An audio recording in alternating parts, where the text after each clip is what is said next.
chat box you can access as well, or do we have those open for everybody? Yep. Cool. Well, we'll go ahead and get started. Let anybody else who's rolling on in just join us. So I want to welcome everybody to our featured professional series this period. We have a nice agenda for you talking about precious metals and investing in precious metals.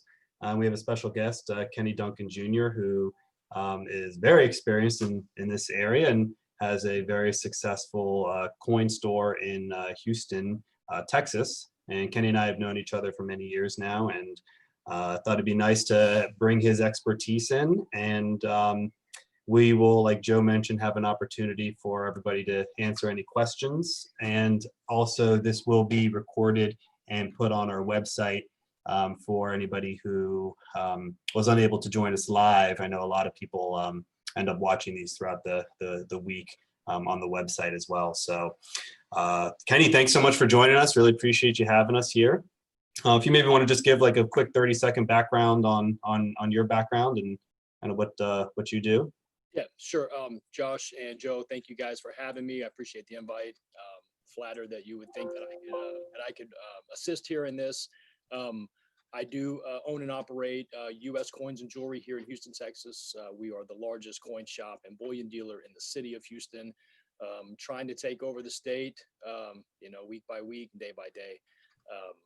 Basically grew up in the business, moved here in 2000 after a brief stint in college, and basically been moving with my head down ever since. So anyway, I appreciate being here. Thanks for inviting me. Sure, absolutely.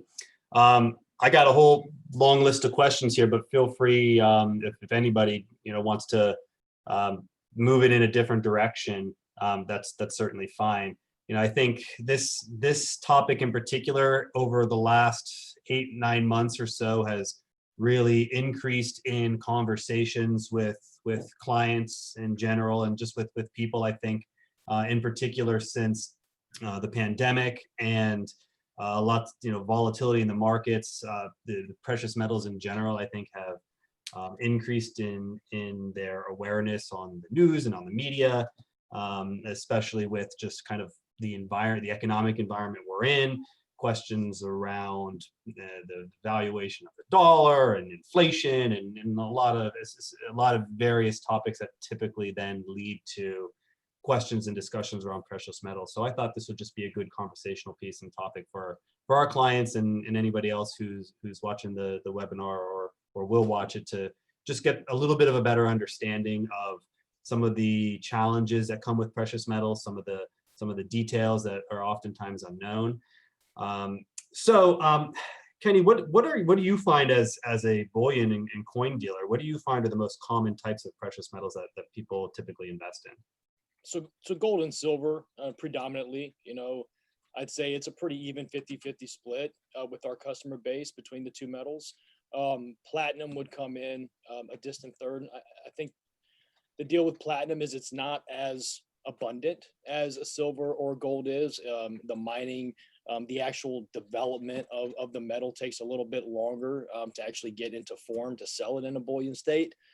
So gold and silver, again, predominantly are what we sell day over day.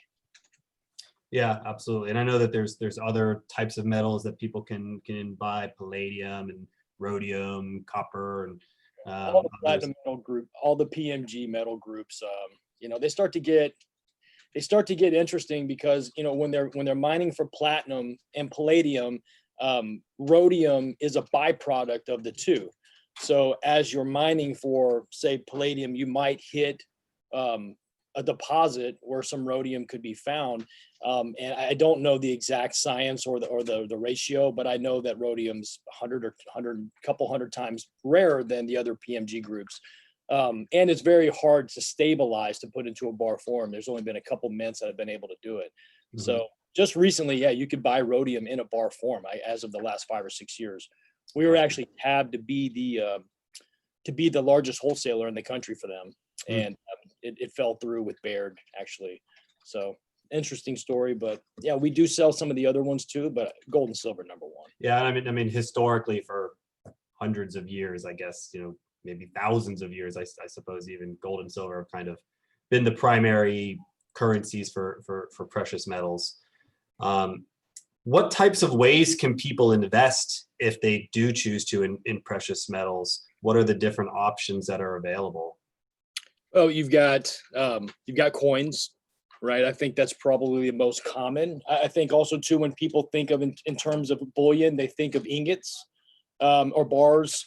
You know, you see those big bricks, everybody sees the big gold bricks that the banks trade back and forth, you know, the kilo plus size gold bricks, 100 kilo plus brick sizes. Silver being the same way. You know, the refineries, when they're refining silver, or when you buy contracts to hedge your silver, like physical silver, you're actually trading 1,000-ounce silver bars. You have collectible coins, right? So you have your pre-33 collectible coins, specifically gold. That's actually a pretty hot commodity. And then you have ETFs. You've got contracts. You've got futures contracts. You know, there's plenty of ways to get involved. Okay, and just to provide some context, I was going to say this a moment ago. Just as of this morning, and we'll talk for a moment about this in a minute, but the spot price of gold is about $1,860 an ounce, and the spot price for silver is about $24.12 an ounce. So that's obviously changing every second, but as of this moment, that's about what those are. So let's talk for a minute about some of the different types of ways that people can buy gold and silver, because I think this is often one that becomes very confusing, in particular around like the variances between a coin and a bar and maybe a collectible coin like a proof, and certainly the cost of those are significantly different as well. So maybe if you want to just give a little bit of an explanation around, like, if you're an investor and you want to have exposure to this asset class, you got various options, and if you Google online, you know, what to buy, you're going to see a pretty big spectrum of options and pricing. So, you know, why would somebody want to buy a coin versus a bar or like a collectible coin? So for me, we deal on maybe, you know, 80 to 100 customers a day. Some of them are first time buyers, right? And I always give them the same advice, is that when you're buying gold and silver, buy it cheap. Don't pay a high premium unless you really know what you're getting into, because there are advantages to buying proof coins. There are advantages to buying mint product coins. There are advantages to buying pre-33 gold. There's advantages to buying certified gold and in collectible coins, as you mentioned.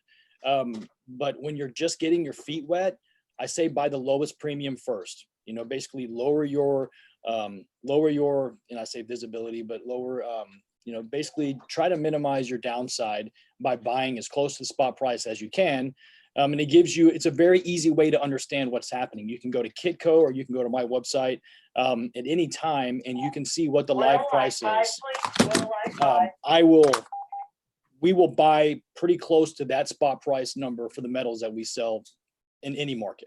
Right. So it's just a good way, I think, to get in, keeping that mindset. And just to elaborate, so I mentioned a moment ago, the spot price of gold is $1,860, but that doesn't necessarily mean that that's the price you're going to pay.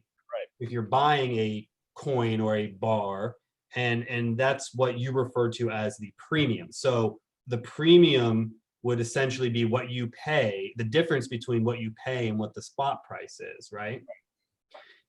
So what carries the lowest premium versus the highest premium? So when I say get in gold or silver, get in it cheap, it's going to be bar form, number one, right? So bar form, you can expect to pay anywhere from 1.5% to 2% over the spot price for a gold coin or bar, and about 7 to 8% for silver.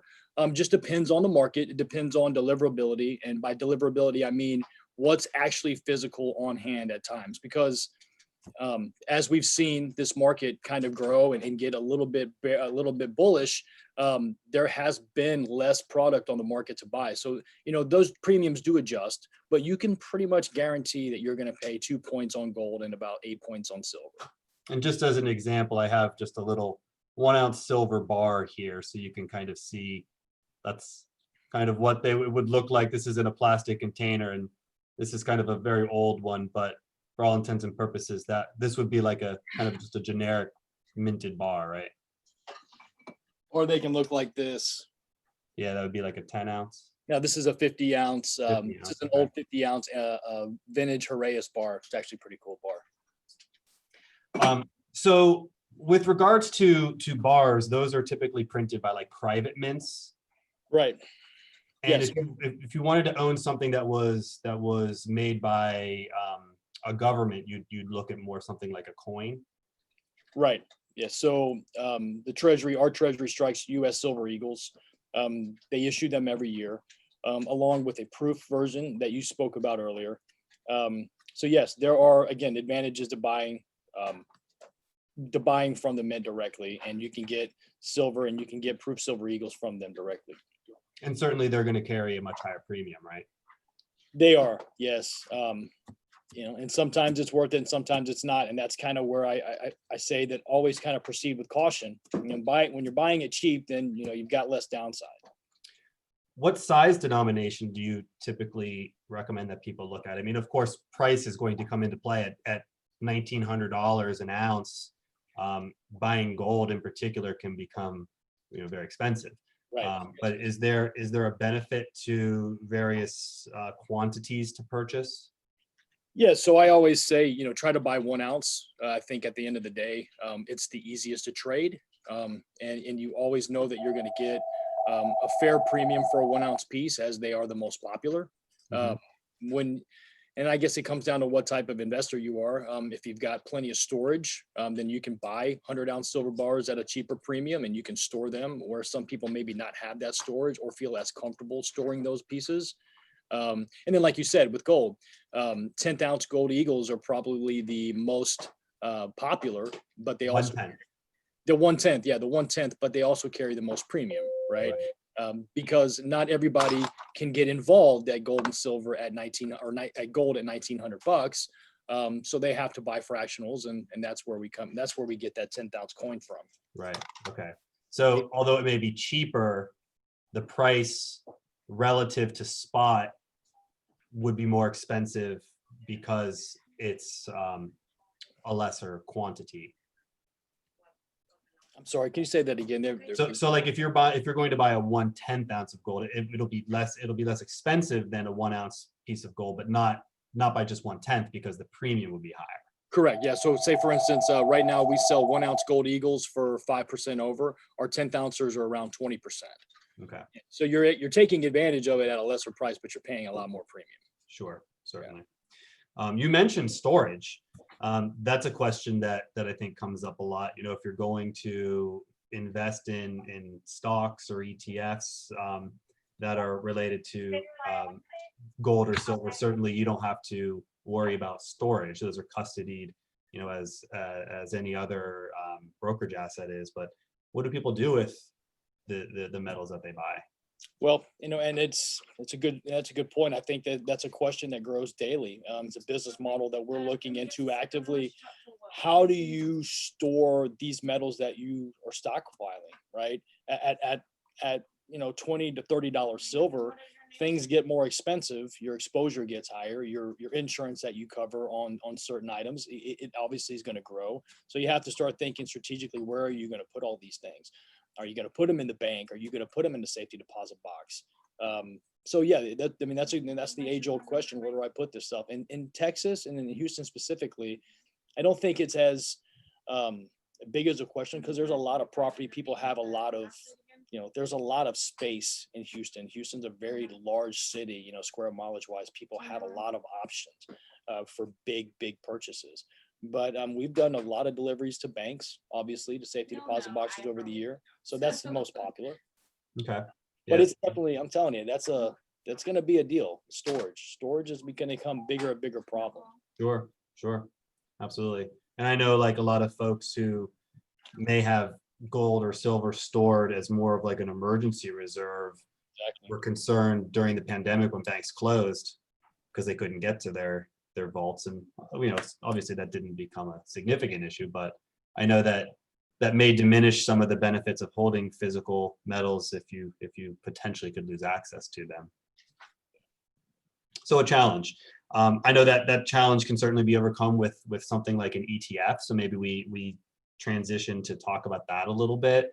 We've mentioned coins and bars and all the various physical ways to own gold or silver that require you to take possession and store and maintain and potentially insure and protect those investments. There are products like an ETF, which is an exchange traded fund that does give exposure to those asset classes, but are significantly different in maybe the approach or the purpose of that. If you want to maybe just elaborate a little bit, and I certainly can, because that's kind of more my field, where you deal with the physical. I actually deal with the opposite side. We call it the paper side. But if maybe you want to just kind of give your opinion on that, or your thoughts on how an ETF can be used. So for us, ETFs are kind of like, I kind of see them as a physical seller of them, and I say a negative light, because again, you're not taking delivery of those items, right? Now, if you go into that and understanding that, for me, I do use ETFs, but only as a hedge, right? So if I want to cover a big position that I may have here, where storage again becomes an issue for some people, it's a good hedge way, in my opinion.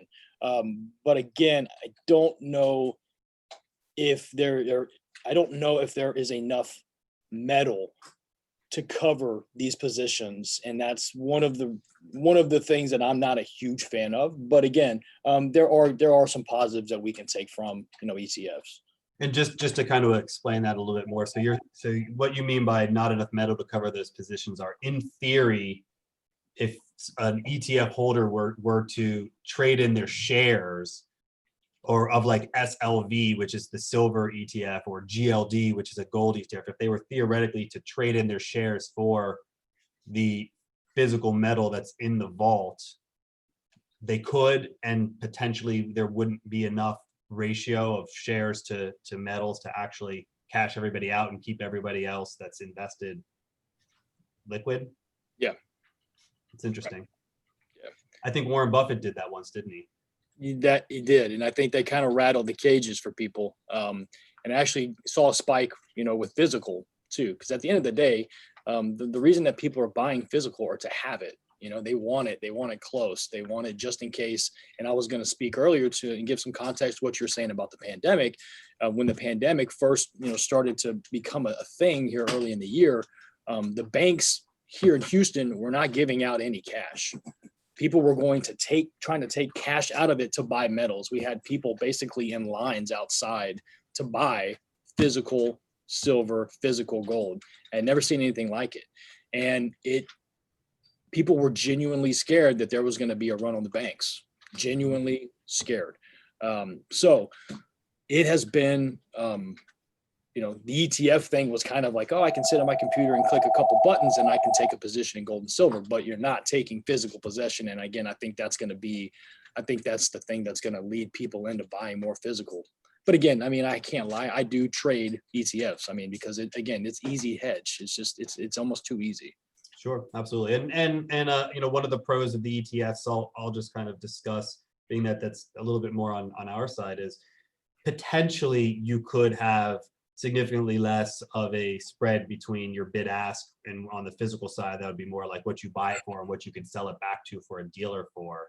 So the one thing that you have to keep in mind with coins is, if I were to show up at your store and buy, a 10-ounce silver bar, like you mentioned, I'm going to pay that premium, and that's the difference between spot price and what I pay. And then when I come back to sell it, if I need cash, there's going to be certainly a difference between what I'm able to sell it back to you for and what I paid, because obviously as a dealer, you have to mark that up and take it at a discount. So, there is a potential gap between what I buy it for and what I can sell it for, that I have to overcome to make a profit. Whereas an ETF, with a click of a button, in theory, you can get exposure for minimal premium and sell again for very close to market value. So, there's a little bit of a benefit, I think, to some degree on an ETF.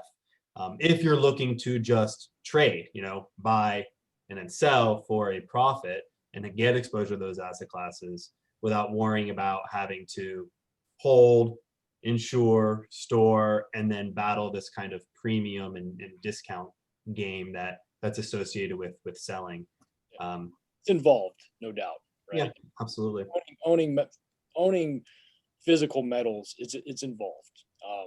And if you want to dabble, then that's one thing. But I think if you're going to take a pure position, and we always say 20% of your net worth needs to be in gold, right? And we've been saying that for a long time. My dad's been saying that since I was a kid. So when you start talking about those positions, depending on what your range is, storage could get, a little pesky. So yeah, you're right. With that ETF, it does make it easy. And you're right. You know exactly what you're going to sell. You know what you're going to sell it, buy it for, and you know the premium you're going to sell it for, right? With metals and with coins and bars. Now, we're very transparent in our buy-sell spread. It's one of the things we live and die by is our buy-sell spread. But maybe not everybody is as scrupulous as that, right? And you're right. You could end up paying 5 points on one side and paying 5 points on the other side. And you'd be, gold would have to go up $150 for you to really make any headway. So yeah, you're right. There are some disadvantages to it too. And that's why you got to buy the dealer, right? So where would somebody go if they wanted to actually buy physical metals? What options do they have? Well, I always say buy local. If you can, get in with a coin shop that's local, talk to the owner, talk to the managers, and talk to people who are going to give you a fair shake. And I would say that there's a lot of coin shops even around here who are really good guys and who take care of people. So I always say go local first. And then obviously there's online venues, and there's plenty of places you can buy from online. I would say be very careful with most of them just because I think there's a lot of guys who, once you give that information digitally, they sell customer information all over the place. Not something we obviously don't do, but it's very, that's a really tricky business, the online stuff. So I always say go local first. It's a good idea. Good advice. Hey, real quick, Kenny, I had a follow-up. I think it's a good question. We had some questions from clients, and I think one of the more common circumstances for us is a client comes into either an estate or some sort of collection, etc. Could you explain a little bit? And I think you touched on it with find somebody local, vet them out. What are the things you're going to ask that shop, and what would a good process in your opinion be? Because what we're finding is a lot of these folks that are getting grandpaps coin collection, or sometimes they're substantial stockpiles, but they're scared. It's large sums of money. They're not familiar with the process. So just real quick for that common, because I don't know, Josh, I'm sure I get a lot of clients having that transaction, and they're scared of the tax ramifications and the gifting and a lot of that. And we can touch on that if we'd like, but Kenny, could you talk about, like, if you were in that person's shoes, how would you go about finding the right person to help you out? Sure. I'll leave all the reporting stuff to you guys, and I'll basically take what I tell customers when they call on the phone, because then, as you bring up a very good point, it might be the question we really answer the most every day is, what do I do?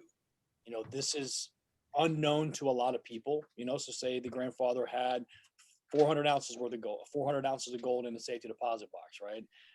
The heirs are trying to figure out, A, how much is this stuff worth? B, what am I going to get for it?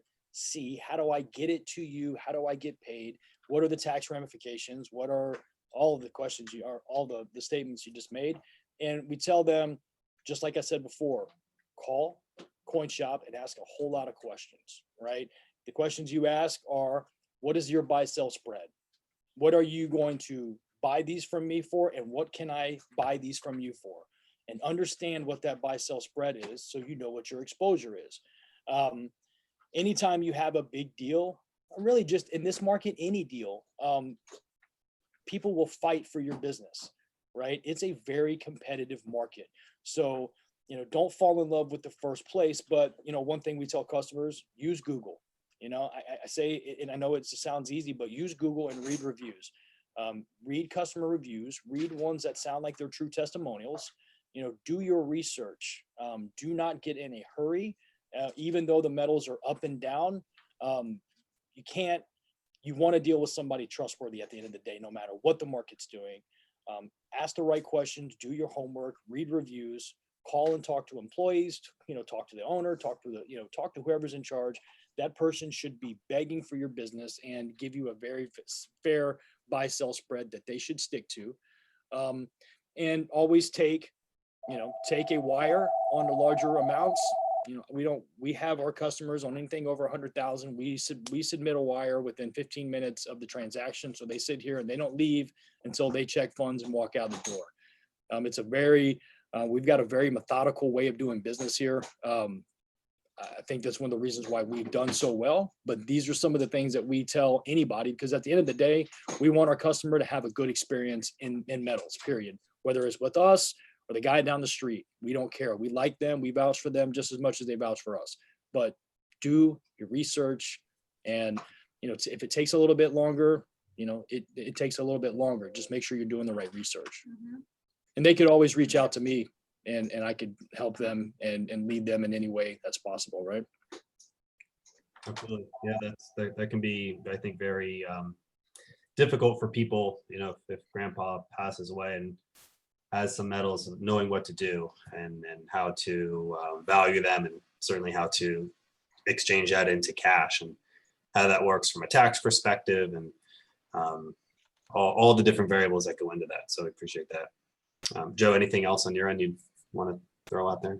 I would just add, with the situations I've seen, whether it be pre-passing or post-passing, when we work with the legal counselors, I would just be very adamant that people are clear with what gifts are being made pre-death, what gift tax returns are being filed that year. And, if you spend the time, hire the right counselors, talk to, Josh or I, or call your CFP, call your CPA, and get these folks involved, because, and I know Kenny, Josh, I'm sure you guys have seen this. You can see people get into situations where they didn't have to pay, whatever the tax or estate tax in their state or what have you, because of just not thinking and talking about it. And I think having that conversation with your grandpap and say, hey, grandpap, I know you love your coin collection. What are your plans for it? And what would you want? Grandpap might say, these 5 are special, and the rest of it, yeah, sell it if the price is right.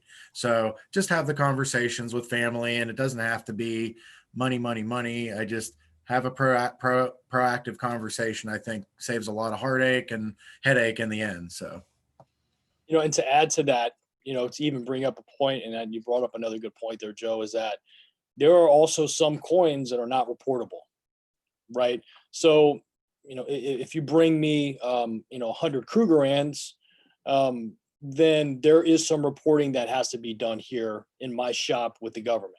If you bring me 100 Gold Eagles, there are none. So it's also good to understand what metal do you have, where is it from, and do they carry any special or specific reporting requirements?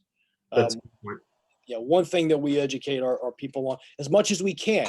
Now, we're not legally allowed to coach our client into doing so. So to bring up to Joe's point, and when I say do your research, it's very important. Do your research. Really, truly understand what you have, what your limitations are, what your reporting requirements are. Right. I think those are fundamentally the most important things, because there's a lot of people who will be standing in line to buy it from you and to give you a fair price. Right. That's the easy part. And I think a lot of times some people think that's the hardest part, and they focus on that. Is this guy going to screw me? These guys are going to take care of you. Trust me, they want your business. It's do you do the homework before to truly understand what you're doing? And I think Joe made up a great point. How do you do it? The structure and how you do it makes a lot of difference. Absolutely. And just because it's not reportable doesn't necessarily mean that there aren't tax consequences, but it does mean that it's up to the individual to take on the responsibility to work with their tax professionals or do that reporting themselves. 100%. But there wouldn't necessarily be the same paper trail that would come from, like, the transaction you mentioned that you would have to report, or even, for example, like an ETF, where if you were to buy and sell that, would carry a automatic tax reporting that's above and beyond. So in a non-reported transaction, that doesn't necessarily mean that there aren't tax implications, but it means it's up to the individual to take on the responsibility to report them 100% themselves. correct. Yeah, exactly. But to some degree, that could be appealing to some people if they don't necessarily want the paper trail that follows on many of the other alternatives. So that's a good point. One of the reasons why the Gold Eagles are our best seller too, Mhm. right? At the end of the day, I think it's a true preservation of wealth. Kenny, I know that there's some metals that can be held in an IRA. Do you have any experience or? So before, the only metals that could be held in IRA would be proof Gold Eagles. Okay. And you would send them to a depository in Delaware. They would hold the metals for you. You would pay them a yearly fee, percentage point. I think it was 1 or 2% a year for holding them in the depository. Since then, the IRA holdings have just basically opened up.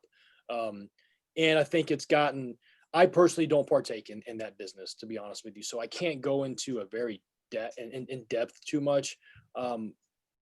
I almost say I don't get into it because I'm a little weary of it.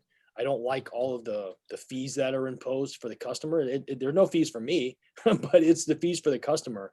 And what are they paying to keep it in there? What are they keeping in it to store it, right? And And for some context on that, the metals that you are able to hold in an IRA doesn't mean that you can then just keep them in your vault.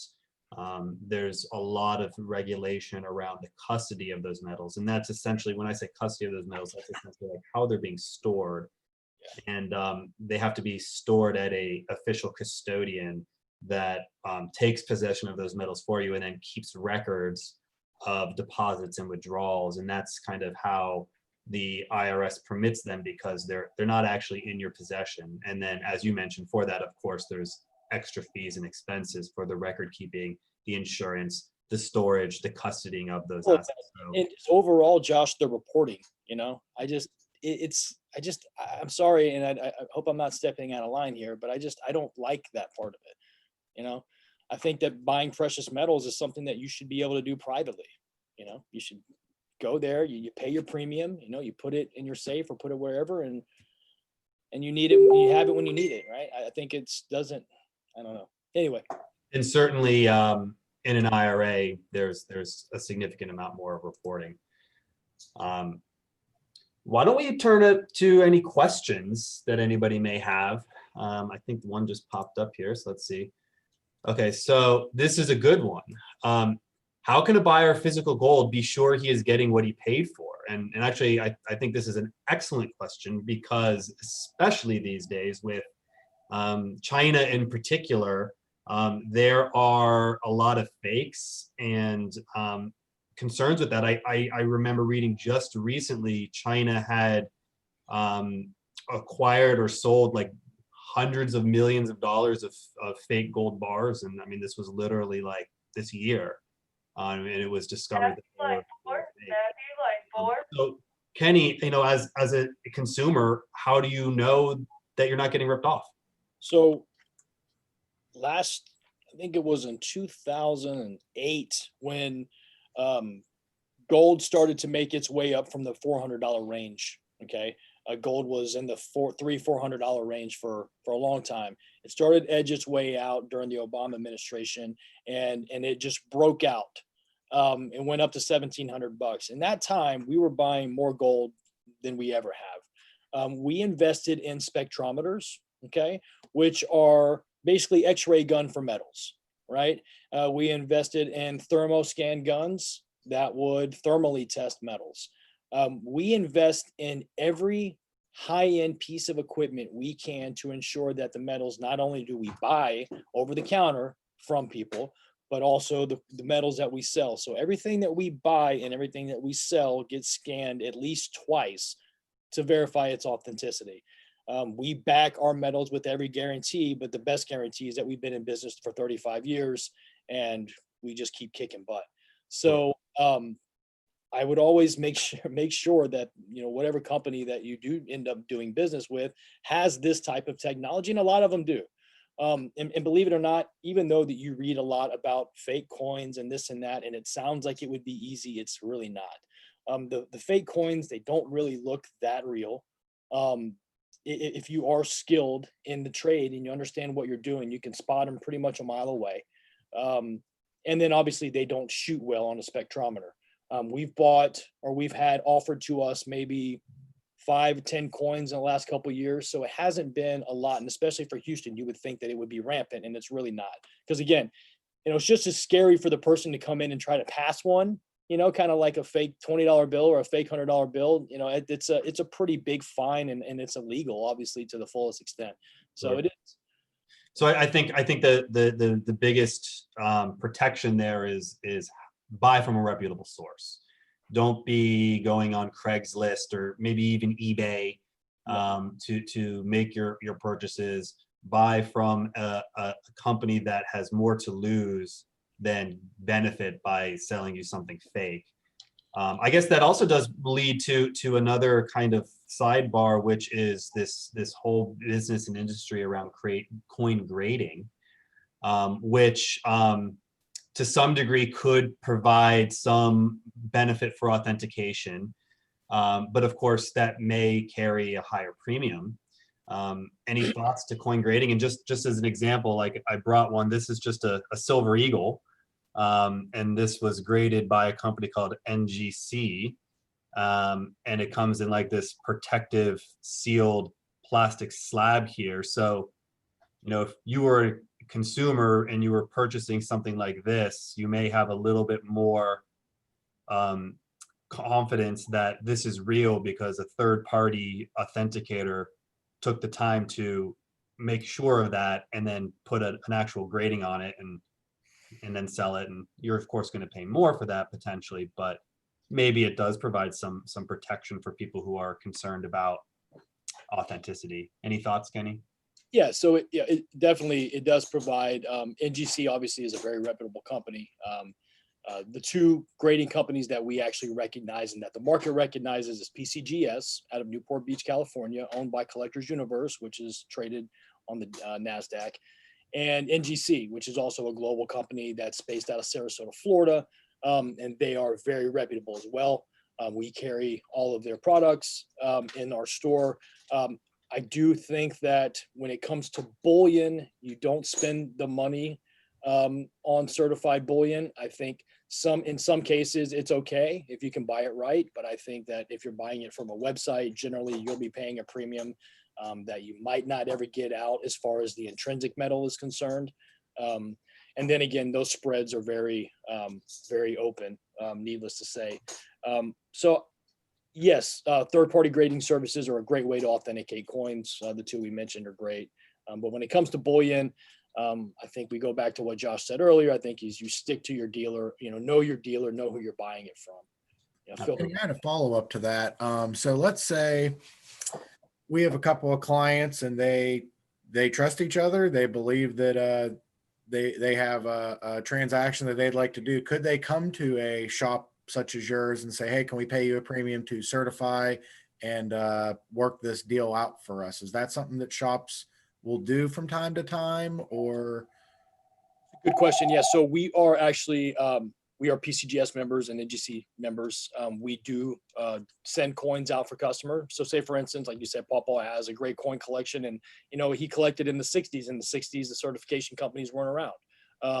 So they want to, and we recommend this. The best way to really tell is to let the market decide what this coin's worth, or what the grading companies to decide what this coin's worth. So we will send those coins off for customers, get them certified, and when they come back with that grade, then there's a market price that is very it's a visible market price that we can show with auction records and what wholesale marketing prices are. So yes, we do that for customers again, but for collector coins, or what we call vintage coins, not so much the bullion. We don't really certify bullion for anyone.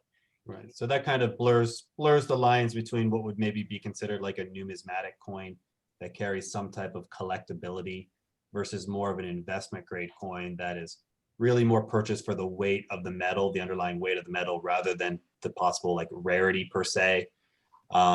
So, you know, an old like Morgan silver dollars are very popular as numismatic coins, and they certainly could potentially be graded, you know, differently, and the cost and value of those coins are very much going to be dependent on the grade. Whereas, you know, like a silver bar or a silver, you know, normal silver eagle maybe doesn't matter so much, because you're not buying it for the collectability, you're buying it for the price of the underlying weight of the coin.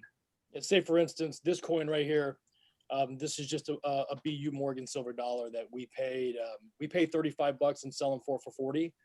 And here's one that's certified in 66 that we trade for $325. So, you know, They could be $3,025. They could be $30,000 depending on the rarity. But there, you're not paying for the 1 ounce of silver. You're paying for the scarcity of them and the collectability of them. That's, I think, a very different concept to metal, you know, gold or silver. That's a whole nother webinar. Right? That's a whole nother instance. But still, you know, certainly, especially for grandpa's old coin collection, you know, maybe there is a gem in there that's worth well more than the spot value of the metal because of its collectability. And, you know, that's certainly a whole other side to this, I think. I want to make sure I say this right, but is it Konstantinos had a question? Is it better to invest in collector grade or bullion metals? So Kenny, Josh, how you want to answer that one? Again, I think that's probably an entirely another webinar. At the end of the day, I think you could make a case for both. Mm-hmm. It goes back to one of my first points, is that if you're just getting into the business, or you're just getting into this idea of that you're going to actually collect precious metals in some capacity, I think you have to go in it buying it as cheap as possible. I think that's you walking into a coin store or a store like mine saying, hey guys, I've got 10 grand to spend. I want the absolute cheapest over premium, and start understanding what those metals are. Even if you don't buy that day, you at least get a full education as to what the cheapest amount over spot is. And I think as you get into it and you start to grow in that, if there are things like silver dollars that speak to you, or things that you want to start collecting, well, then you do your homework. And we go to another point, is that after you've done your homework and you trust your dealer, now you're like, listen, I want to spend $5,000 on a collector coin, and my favorite are silver dollars. What would you put me in? And then that conversation grows. We have a lot of collectors who started off in bullion that we sell hundreds of thousands of dollars worth of coins to. So it just depends on where you're at, who you're dealing with, and what's available at the market at that time. Just as an example, like this is a proof coin directly from the mint. It's just a 1 ounce silver proof. You know, it comes in like a nice little pretty case. I bought this right from the mint. I probably paid, I don't know, $75 or something for it. The one I showed you before, this is the same coin, just not a proof. And because it's graded by this company, maybe I paid $40 for it. And Kenny, if there was one like this, but not in this slab, what would you sell it for? $30? Yeah, I'd sell it to you for $28 today. Right. So they're all 1 ounce of silver, 28, 40, 75. They're all 1 ounce of silver. Mm-hmm. So the metal value is no different, but the premiums certainly carry a very wide spread, and that's for what are you paying for. Here you're getting a nice pretty shiny coin. You know, this looks nice on a desk or as a gift for, you know, a birthday present. You know, this has a little bit more collectability per se because it's been graded and authenticated, but it's all just 1 plain ounce of silver, you know, by the same US government. So I think to some degree it's just what are you trying to accomplish. You probably wouldn't want to buy, you know, hundreds of these if it was an investment, because it's unlikely that you're going to see silver be $75 an ounce. So, you know, you're probably not likely going to make a lot of money on something like this. This is more because you want to look at it and it's pretty. Collectibility. But I don't think there's a right or wrong gift. You know, yeah, it's a nice gift. It looks a whole lot nicer than just like here's a coin, you know. But graduation, wedding, something to commemorate a specific year or an award. We sell thousands of them for those reasons. But yeah, as far as collecting, I mean, as far as investing, no. Mhm. I don't think that proof silver eagles are a good investment. Right. Good question. Yeah. Okay, Josh. Any other questions from the attendees? Yeah, Yeah, Mr. Holes has his hand up. That was the one about that was the chat. Yeah, that was the one. how to authenticate the coins. So hey Josh. So I would argue the both of you have a little bit deeper breadth on this subject than I do. But just to kind of summarize, as we're rounding the hour here, it seems to me when we're talking to folks about this, or when people are thinking about it, it breaks down into a few things. One, why do I want to own gold or silver or any precious metal? Is it a currency hedge? Is it capital appreciation? Is it diversification of my portfolio, diversification of my cash reserve? Is it the collectability and the tradability of that, or some other reason that I choose? Then it's how do I want to own it, physical versus paper, and then having that discipline as to why I'm buying or selling this particular piece in that particular thing. So my currency hedge gold might be different than my speculation collectible gold. So Very good point. as we round this hour, perhaps we talk about a little bit of the disciplines around the various reasons why you guys or why people may choose to make these transactions or diversify a little bit and or a lot of bit or what have you, because it's all personal preference, right? If I like we were talking about, is it paper or how? So anyway, I just wanted to round it up because we're getting close to the hour and I want to get some more answers out of you two. Yeah, sure. No, I'll start that off. You know, I think you hear a lot about this subject from the people who, you know, keep bunkers in you know, underground on their property and you know, are worried and concerned about, you know, these doomsday scenarios, and metals, I think, tend to carry this association with like, you know, extreme economic situations and protection from that. And, you know, perhaps that's why we saw a significant increase in interest just in the market in general during the pandemic, because it caused, you know, a lot of uncertainty and people rushed to buy that. You know, I know historically they've been considered as hedges against inflation, hedges against the dollar. You know, whether or not that those are right or wrong is, you know, more debatable. But certainly that's when you start to hear about these things. Kenny, as a dealer, do you see your client base and your customer base kind of focused on specific issues as to why they want to purchase a metal more than others? Sure. So, you know, I think going back to the beginning, you know, to answer Joe's question, I think it comes out to, am I getting into this for investment, or am I looking for something to invest with an upside collectability value? Or am I just like really an undercover collector who's really just trying to get into this? And so the answer is, it really depends on what the motives are, right? What are we really looking to accomplish? And then, yes, when the pandemic hit, I think there were numerous reasons why people were coming in. They were scared of the banks, right? They were scared there was going to be a run on the banks. So they wanted to make sure that they had. So we were selling gold and silver about a 10-to-1 ratio versus of what we were buying in, right? So that would increase the premiums, right? So people were worried about the pandemic and how they were going to have cash moving forward if something was going to happen to the dollar. The dollar obviously was crashing. The stock market hit 19. I mean, people were, you know, a little freaked out. When that happens, people kind of revert back to the whole gold and silver type trade. So I think that's kind of what you saw going in there. That's a good question, or good discussion. And I think a lot of it's just personal, you know, a diversification aspect, you know, a concern about the government or currency or hedge, or sometimes just collectability. You know, me, I'm an eternal optimist. Obviously, you know, as a wealth manager, we have a vested interest in the benefit of the stock market and the economy in general. I like coins. I think they're fun. So, you know, I don't look at it as necessarily something I'm investing in, as more just, you know, they look pretty and they're fun to hold and look at. But that's certainly, you know, more of just like a collectible type of aspect than others. You know, others may actually never even look at them because they're stored in a safety deposit box or a vault, or, you know, or something like that. And that's an entirely different approach. And I don't think there's a right or wrong. I think it's, you know, probably what's right for the person and for the individual. And as your advisor for the clients on here, you know, we're always certainly happy and willing to discuss how that works for you, whether it's, you know, a coin or an ETF or anything or nothing. You know, maybe it's not the right opportunity. Because we didn't really talk about a lot of the risks associated with metals. You know, you have volatile spot prices, you have premiums that, you know, that move up and down. You know, there's other aspects to that we didn't discuss. So I think it's just like anything else, it's more of having a plan and having some conviction in what you're trying to accomplish, and then finding the best opportunity.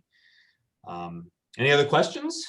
No, I will say real quick to your point, Josh. I think having a plan, I think that's probably at the end of it. And if you were to sum it up, you know, I think everything that you do in this environment anyway is to have a plan, right? You got to have a plan. Again, going back to doing your research, understanding what it is you're buying, understand, you know, what it is you're getting yourself into, and understanding the risk involved. You know, what is my out? You know, what is my downside to this?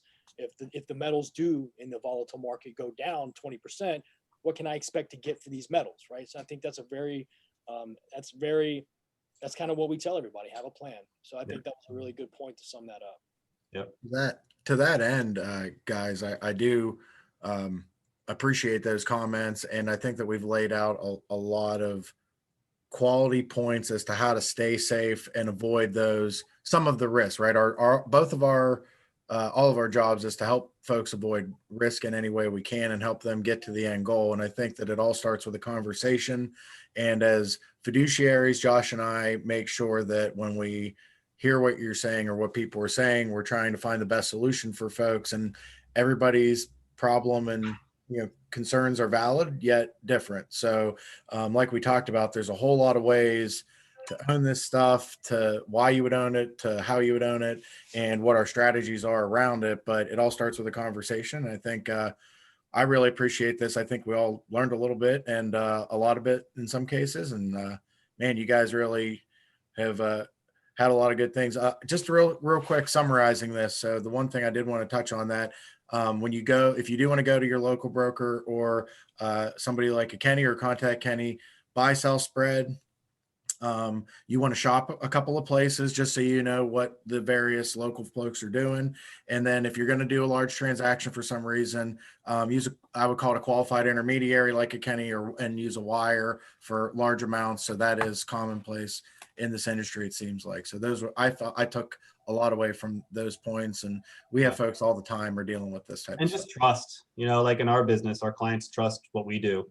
You know, if I wanted to buy a coin, I'm probably not even going to look anywhere. I'm just going to call Kenny because I trust him. And, you know, I know that what he's going to provide and offer me is good. So I think, you know, despite all of the opportunities to shop around, sometimes you just have to build a relationship and trust who you're working with. And, you know, you're not going to buy something fake, and it's going to be a fair price, maybe not the absolute cheapest, but it's going to be fair, and it's going to be an easy transaction, and good for both parties. So thank you, Kenny, for joining us. I really appreciate you taking the time. I know you're a busy guy, and this was very, very valuable. And I hope the attendees and the people who will watch this on our website find it to be valuable too. And I appreciate everybody tuning in, and thank you all so much. Yep. Thank you. Appreciate you having me, guys. You're welcome. Have a good one. Bye-bye.